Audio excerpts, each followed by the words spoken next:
Pokemon Scarlet and Violet, for all of its flaws on release, has slowly but surely garnered love from fans because of the many features the game has introduced and expanded upon. From giving us shinies in the overworld to making the world we explore completely open to us as players, it stands to reason that Generation 9 is the most ambitious we've ever seen Pokemon be. And while ambition is largely a good thing, it's pretty easy to see at a quick glance that this Pokebond didn't have quite enough time in the oven. However, as Pokemon is now an easily updatable game with it being on the Switch as well as there being DLC coming out for the games, there is plenty of opportunity to amend Scarlet and Violet's shortcomings here. So today, I'm going to run through some of what I've seen others say they want to see added to Scarlet and Violet as a means to improve the overall experience of Generation 9. So if you do enjoy the video, be sure to subscribe for more Pokemon content and let me know what you want to see Game Freak add to this game over the coming months in the comments below.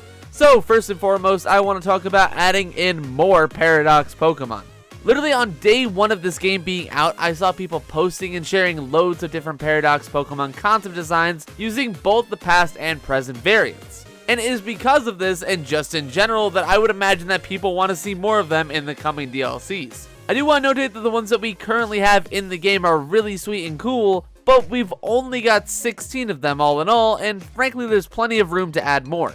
You see, there are just loads of Pokemon who realistically could and probably should see these forms. Namely, Pokemon's favorite Fire Lizard and Charizard getting a design like this. Which, in my opinion, by the way, looks crazy cool, and while I know most people are tired of seeing him get a new generation's gimmick every single time, I think multiple other starters could look crazy cool with one of these forms, like Blaziken for example. Like, look at how cool this Fire Chicken looks.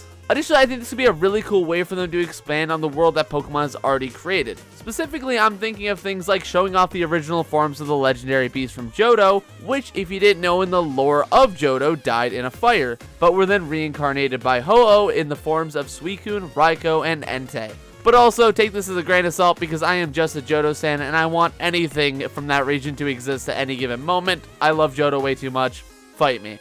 Speaking of fighting, I also think Pokemon like the Hitmon family of Hitmonchan, Hitmonlee, and Hitmontop could be really cool to put into either era of past or present. Like, I'm imagining a Rock'em Sock'em Robot as a Pokemon with Hitmonchan with a Paradox form set in the future, or an old school martial arts master in Hitmonlee with a past Paradox form. Or an even more spinny vibey boy with Hitmontop. Alright, I only left Hitmontop in because it felt mean to leave him out, you know what I mean?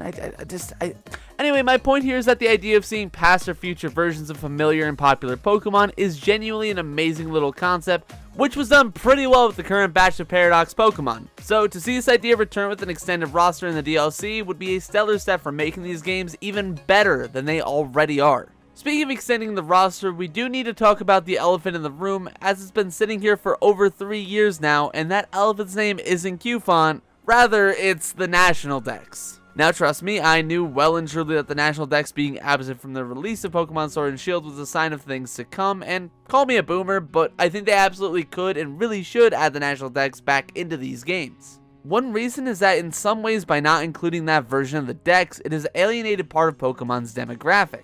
That demographic being those of us who grew up on more of the classic titles that have favorites that are simply not available in these games. Additionally, it outright has taken away a feature that many of Pokemon's earliest players have known since the early days of the series, and that is the simple ability to keep a Pokemon with you throughout all of your journeys. For example, if you started in Pokemon Diamond and Pearl, you could take the Infernape that you power level to level 100 all the way to the Alola region with no problem. However, for the past 2 generations, 126 Pokemon from the overall National Dex have been completely unattainable between both Sword and Shield and now Scarlet and Violet. Meaning you literally can't and haven't seen these Pokemon in 2 whole generations. Like, bro, what am I supposed to do with Funny Balls the cast form, or your mom the Purugly, and my prized Pokemon Slug My Balls? Even with the DLCs for Sword and Shield, they only got to around 600 Pokemon in their decks, which is a far cry from the now 1008 Pokemon available in Scarlet and Violet. So if their DLCs don't include more than the 200 that Sword and Shield gave, we're going to have a Pokemon game with barely over half the Pokemon created to this point, and that is just upsetting, man. Especially when you think about the fact that Finian of all Pokemon made it into this game and not my boy Feraligatr. Where's the justice? That was partly a joke, but also, why does Finian exist? Someone please tell me.